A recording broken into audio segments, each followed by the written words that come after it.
মানুষের পিছনে গীবত করিও না। যুবক নামাজ ছাড়িও না। ও যুবক 5 ওয়াক্ত নামাজ আদায় করবা। তুমি যদি মসজিদের নামাজ যাইতে পারো, অফিসের বারান্দায় 2-4 রাকাত ফরজ নামাজটা আদায় করিয়া নাও। নৌকার মধ্যে আছো, নৌকাতে আদায় করিয়া নাও। তুমি জমির মধ্যে আছো, জমির মধ্যে আদায় করিয়া নাও। এমন একটা নবীর উম্মত আমরা হইতে পারছি বাবা, যেই নবীর উসিলা গোটা দুনিয়ার মসজিদ বানাইয়া দিছে।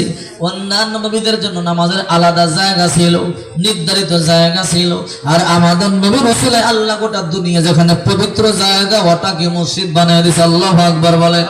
এই জন্য বলি গভীর রাত হয়ে গেল, আল্লাহর বান্দারা সাবধান, ওয়াদা করবা যতদিন পর্যন্ত জিন্দা থাকবো আর নামাজ ছাড়বো না। আব্বা আম্মার কখনো কষ্ট দিব না, মুরব্বীদেরকে সাথে বেয়াদবি করব না, ইমাম সাহেবদেরকে সালাম দিব, সম্মান করব, নামাজ ছাড়বো না, সুদের কারবার করব না, মিথ্যা কথা বলবো না। এই যুব সমাজের ধন্যবাদ দেই যেই যুবকেরা চাইলে নিজে